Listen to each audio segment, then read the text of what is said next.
Hello and welcome back to the Regiment of the Damned Act 1, Part 5 of my audiobook. Words cannot describe how much I appreciate everyone who has been listening to these words. As you may have heard with your own ears, I recently did a live audio recording of astronaut Joel. To be honest with myself, I think it went well in my opinion. However, I don't know how to go farther down the rabbit hole.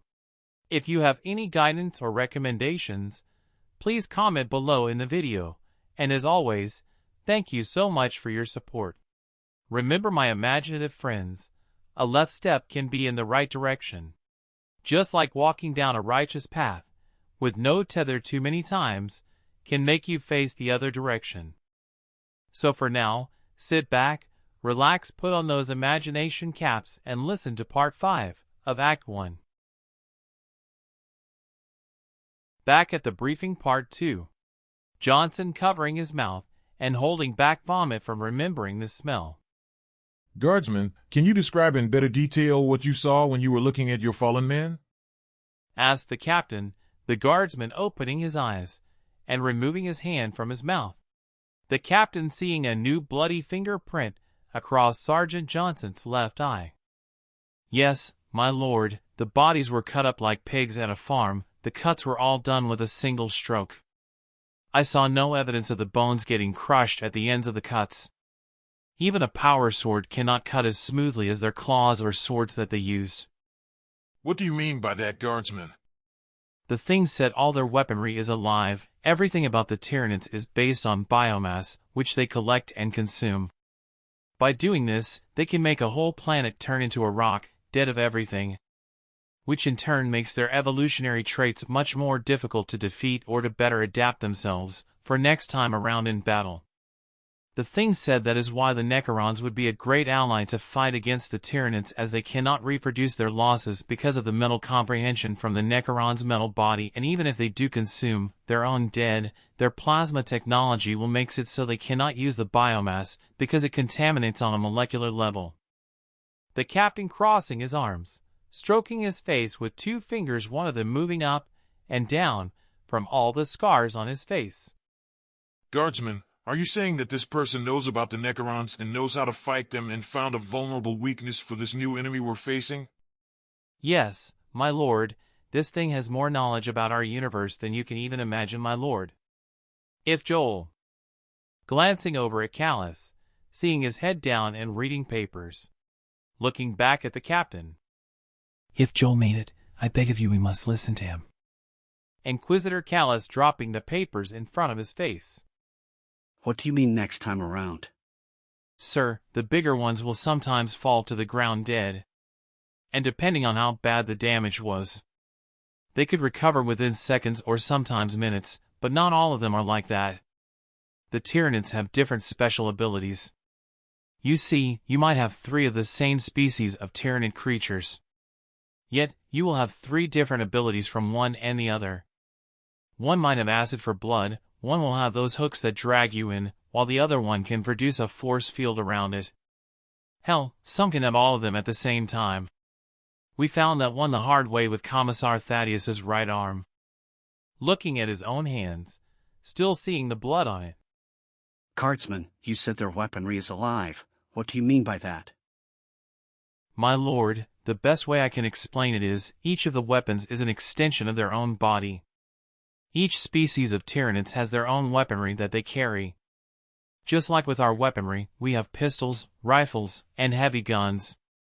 They also have the same principle, but their weapons are alive. Some are walking weapons. There is this creature called a Carnifex.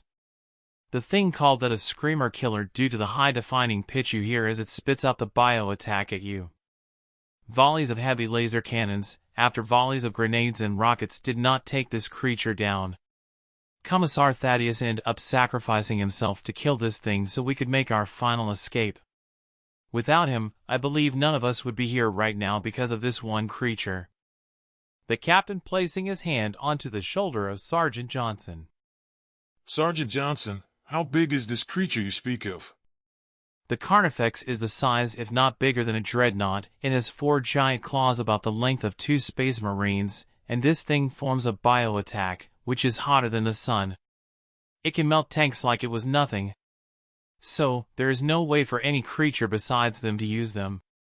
Slowly rocking back and forth in his seat. Sergeant Johnson, did you ever confirm the bodies of the men who died before going to the pod?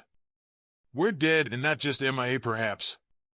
Johnson looking down at the ground in shameful regret. Closing both eyes and removing a tear.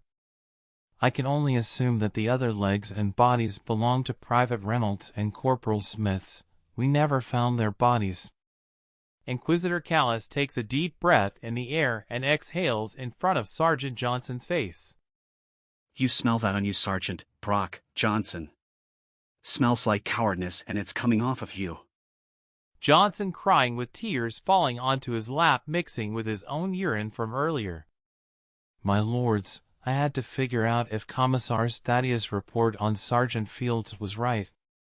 Wiping tears away from his face with his forearm. Who is this Sergeant Fields you speak of? Inquisitor Callis just inches away from Johnson's face, breathing down his neck. Commissar Thaddeus believes that Sergeant Fields had finally snapped, and not just any old way either. He snapped into a coward that only looks out for himself.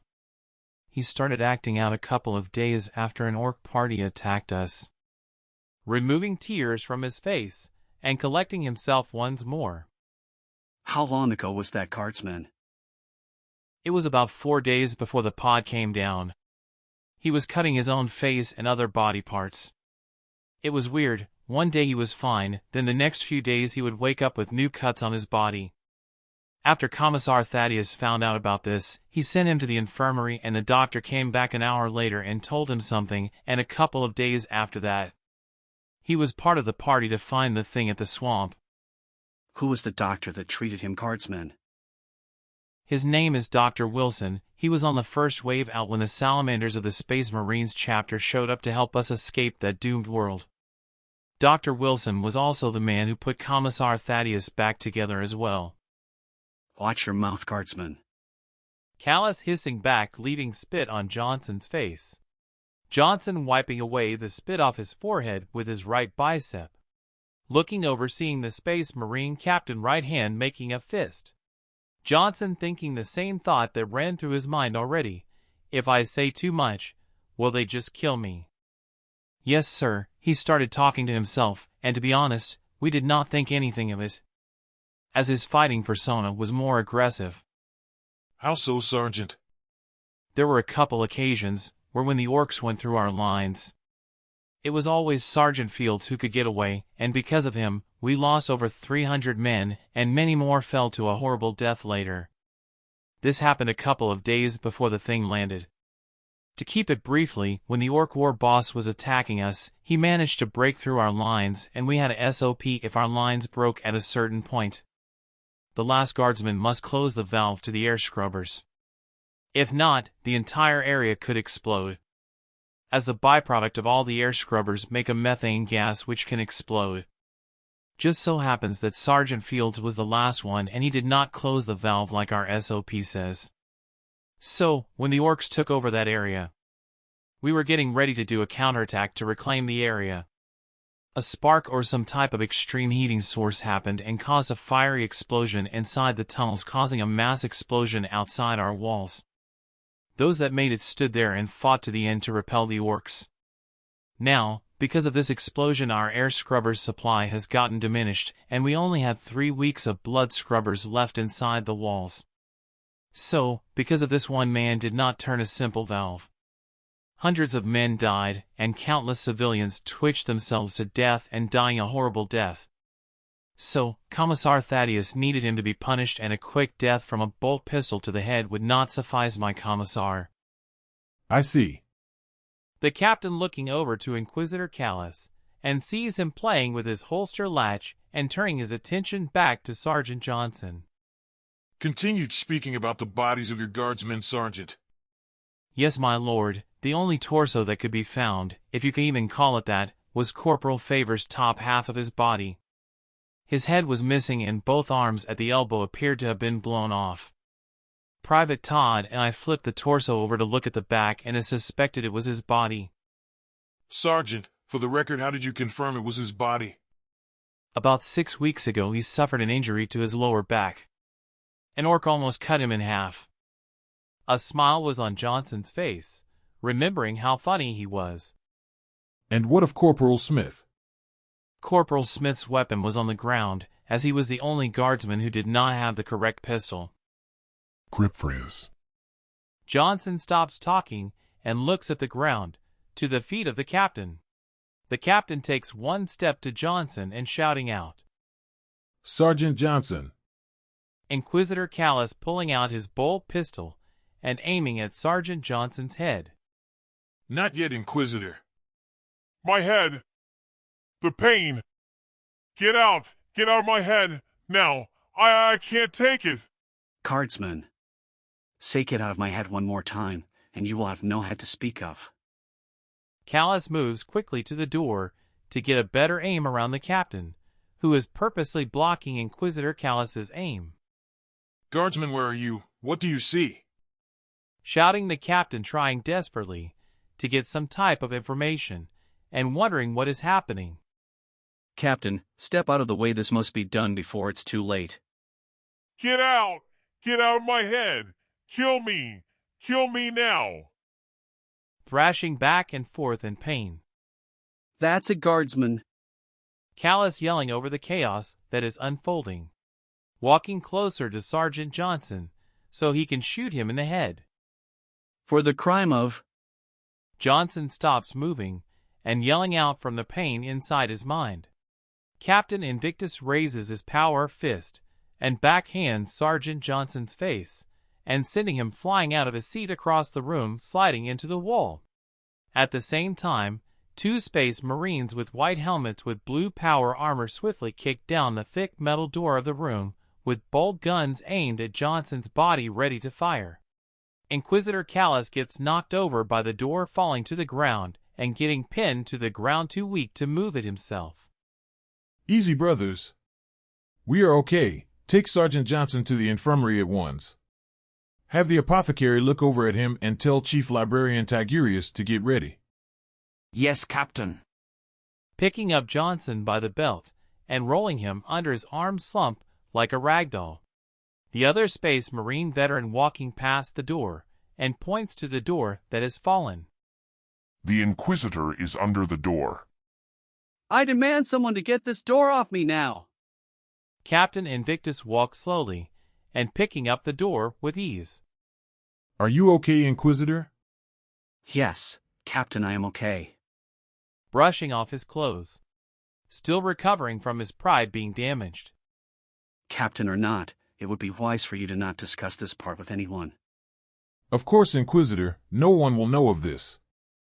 With a slight smile. We are running out of time, and we need answers, not more questions, Captain Invictus. Grabbing the folder from the desk. The tone of the captain's face shifts back to the matters at hand. Inquisitor, what do you mean running out of time? Stopping just in the door frame, looking back.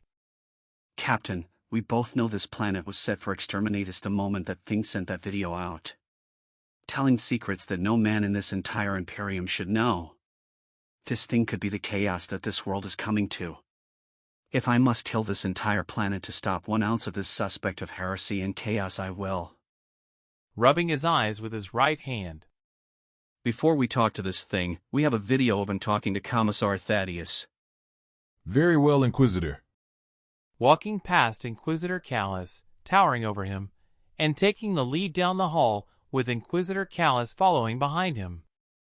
Inquisitor, I noticed you didn't ask Sergeant Johnson any direct questions about Commissar Thaddeus. Why is that? That is the business of the Imperial Inquisition, Captain. Remember that. Looking down at his right hand. Very well, Inquisitor. Looking straight ahead, and passing doors on both sides of him, with a big blast door opening in front of him. A room full of computers and mindless servitors walking about doing their daily duties. Callus walks over to a free computer, and Captain Invictus walks over to a different area of the room to a relay computer. Computer, pull up video file from Commissar. Callus looking over at Captain Invictus, who is looking at a computer monitor. BTC 062390 and pull his medical files from Dr. Wilson and the medical report for Joel 80085. Authorizations, please. Inquisitor JTC 072390. Welcome back, Inquisitor. May the Emperor protect and guide you. Computer, start video 1 minute before first word spoken. Yes, Inquisitor. 1 moment, please. Uploading. Playing now. Timestamp 13 days ago at 6:59 p.m. Stay tuned for next week for the continuing story of astronaut Joel. In Chapter 3, Third from the Sun. As next time we hear from the man himself and Commissar Thaddeus sitting in the room together, what can go wrong?